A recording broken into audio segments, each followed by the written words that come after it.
ఆక్షేపణ చేయరు. ఎందుకంటే ఇలాంటి వ్యక్తులను బట్టే ఇవాళ ఎంత ఘనంగా కార్యక్రమాలు. ఇప్పుడు చిన్ని గారు ఇది 3వ కార్యక్రమం. 3 కార్యక్రమాలు కూడా ఒకదాని నుంచి ఒకటిలాగా కార్యక్రమం జరుగుతుంది. అంటే పార్టీ ఎంత పటిష్టంగా ఉంది, నాయకత్వం అనేది ఎంత నమ్మకం చెప్పకూడదు. చిన్ని గారు చెప్పారు ముందు ముందు ఎన్నో అవకాశాలు వచ్చి ఇంకా ఉన్నత పదవులు అరోధించాలని. మరి ఈ కార్యక్రమాన్ని ఉద్దేశించి సోదరులు నాగులరావు గారు మాట్లాడాల్సిందిగా కోరుతున్నాం. అబీబుల్లాకి అందరికీ ధన్యవాదాలు తెలియజేస్తూ ఈ కార్యక్రమాన్ని అద్భుతమైన రీతిలో మరి ఎన్నో నారా లోకేష్ గారి పుట్టినరోజు జరుపుకున్నాం, కానీ ఇంత ఘనంగా జరిపినటువంటి సంతోష్ని హృదయపూర్వకంగా అభినందిస్తా ఉన్నాను. ఒక విశేషం ఏంటంటే వెంకట్ మన ముందున్నాడు. ఆనాడు స్వర్గీయ ఎన్టీ రామారావు గారు వెంట తిరిగిన వ్యక్తి, ఆ తర్వాత చంద్రబాబు నాయుడు గారు వెంట తిరిగిన వ్యక్తి, కానీ తన తనయుడు నారా లోకేష్ గారు వెంట తిరిగిన వ్యక్తి. పాదయాత్రలో లోకేష్ గారు మొదటి నుంచి చివరి వరకు సంతోష్ గాని, చివర కొద్ది రోజులు సంతోష్ లేడు కానీ బాబీ మాత్రం చివరి వరకు ఉన్నాడు. ఒకసారి నాకు చెప్పాడు,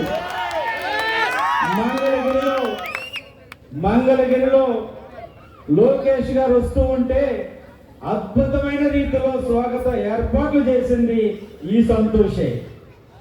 ఆయన పార్టీకి అవసరం అని చెప్పి ఈ రోజున 41వ డివిజన్ అధ్యక్షుడిగా కేసినేని చిన్ని గారు అవకాశం ఇచ్చారు. అందరికీ నమస్కారం. ఇవాళ రాష్ట్రానికి ఒక టార్చ్ బేరర్గా నిలిచిన ఒక వ్యక్తి,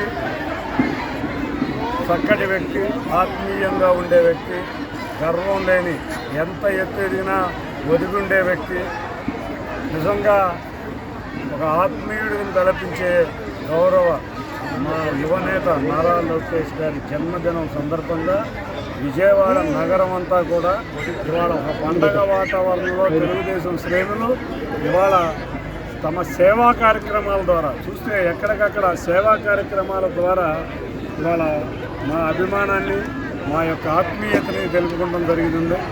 నిజంగా ఇవాళ చూస్తే గతంలో చాలామందిని చూసాం. అందరు కుర్చీలో కూర్చున్న వాళ్ళకే ఇస్తాం. మీరు మీ కుర్చీల్లో కూర్చోండి అమ్మా. చూసి బర్త్డే చూసాం. ఇవాళ మా యువనాయకుడి బర్త్డే ఎంతోమంది పేదలకి, మా నాయకులు కానీ కార్యకర్తలు కానీ ఆర్థికంగా ఇబ్బంది ఉన్నా కూడా వాళ్ళకి ఎన్నో సేవా కార్యక్రమాలు చేస్తా మేము ప్రజల ముందు ఉంటాం. అది మా నాయకుల యొక్క కార్యకర్తల యొక్క గుణం.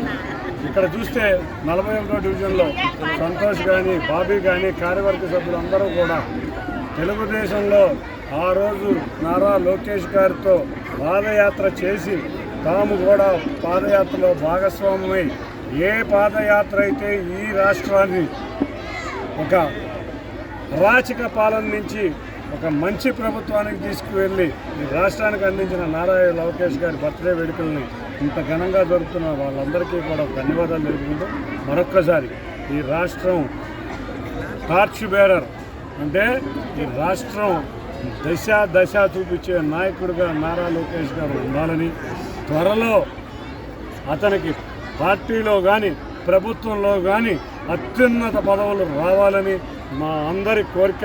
ఆ కోరికకు త్వరలో నెరవేరబోతుందని మేమందరం ఆశిస్తూ మరొక్కసారి విజయవాడ నగర ప్రజలు, ఎన్టీఆర్ జిల్లా ప్రజలందరి తరఫున నారా లోకేష్ గారికి మరిన్ని పుట్టినరోజులు ఈ విధంగానే జరుపుకుని రాష్ట్రాభివృద్ధిలో వారు తోడ్పాటు అందించాలని తెలియజేసుకున్నాం. నారా లోకేష్ గారి జన్మదిన వేడుకలు 41వ డివిజన్ పశ్చిమ నియోజకవర్గంలో ఘనంగా ఏర్పాటు చేయడం జరిగింది.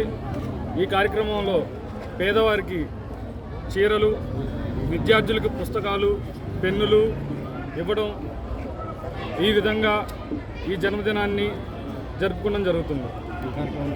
ఈ కార్యక్రమానికి మా గౌరవనీయులైన ఎంపీ కేసినేని శివనాథ్ చిన్ని గారు, దూండి రాకేష్ గారు, నాగుల్ మీరా గారు, బుద్ధ వెంకన్న గారు రావడం విశేషం. కేక్ కటింగ్ జరిగింది, చీరల పంపిణీ మరియు కేక్ కటింగ్ వాళ్ళ చేతుల మీదుగా జరిగింది.